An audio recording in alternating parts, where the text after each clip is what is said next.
Bonjour les amis, je vais vous expliquer.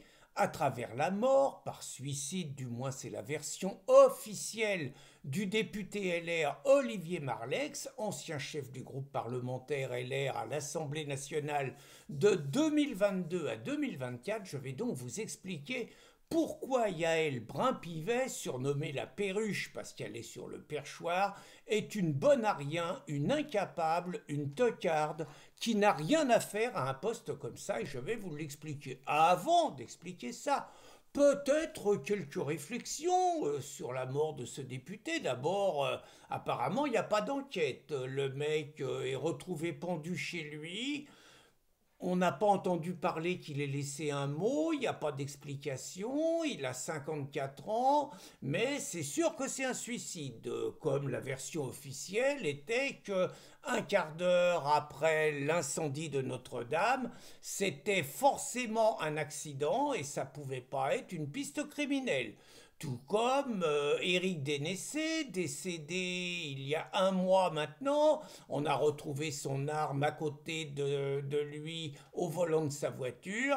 C'est un suicide alors que tous ceux qui le connaissent disent que c'est impossible, que c'est un mec qui s'entretenait physiquement, qui avait un paquet de projets et que personne n'envisage possible qu'il se soit suicidé. Je ne dis pas que ça n'a pas eu lieu, je dis que tout son environnement le pense. Et je vous rappellerai juste que Robert Boulin en 1979, il faut attendre 45 ans pour qu'on commence à admettre que c'est pas un suicide. Alors après, vous allez me dire, Marleix, pourquoi on l'aurait tué? Bah écoutez, c'est quand même le mec qui a fait une enquête sur la vente scandaleuse, véritable trahison d'État,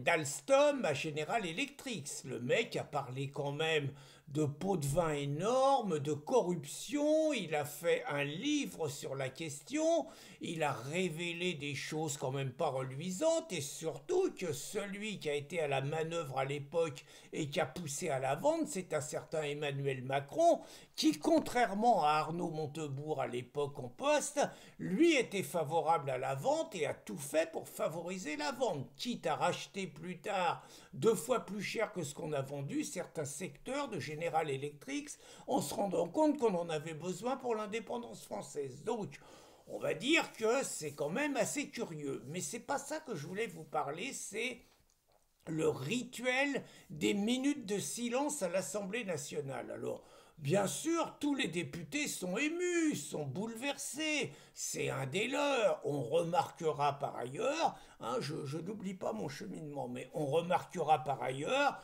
que ces braves gens sont beaucoup moins émus quand ce sont des Français moyens, des Français du peuple, qui tous les jours, il y a 3 homicides par jour quand même, trouvent la mort à l'issue d'un coup de couteau, à l'issue d'un homejacking, comme on dit maintenant, à l'issue d'un dégorgement, à l'issue de voitures qui foncent dans la foule, à l'issue d'agressions gratuites de racailles musulmanes qu'ils imposent à la France, hein, juste quand même, et que là, ça les émeut beaucoup moins quand les nôtres sont juste victimes des conséquences de leur politique criminelle. Alors, il va y avoir, à part ça, donc une minute de silence pour Olivier Marleix. Mais il y a eu également, et ça c'est vraiment la honte absolue, une minute de silence pour la racaille Naël Merzouk. Est-ce que vous vous rendez compte qu'il y a 2 ans, des députés élus par le peuple français ont observé une minute de silence à la mémoire d'une racaille de 17 ans qui n'avait pas de permis de conduire, qui conduisait une bagnole de 80 000 euros par mois, qui avait un casier judiciaire long comme le bras, qui depuis 20 minutes mettait tout le monde en danger en refusant d'obtempérer à la demande des motards. Est-ce que vous vous rendez compte qu'on a respecté une minute de silence à la mémoire d'une racaille pareille et que les mêmes députés n'ont pas eu un mot pour sortir de prison le policier Florian qui est resté pendant 5 mois en tôle pour calmer les banlieues et d'autre part qui va se retrouver devant les assises accusé de meurtre et ça ne choque aucun député. Je rajouterai que ces mêmes députés ont également observé une minute de silence à la mémoire d'un clandestin musulman, Aboubacar Cissé, qui n'avait rien à faire en France et qui a été assassiné dans une mosquée par un nommé Olivier. On a pensé que c'était un Français et en fait c'était un Français de papier, c'était un Rome bosniaque, et que pour le seul musulman qui a été tué en France par un taré, par ailleurs, un déséquilibré, l'Assemblée nationale a observé 1 minute de silence en mémoire d'un clandestin musulman qui n'avait rien à faire en France.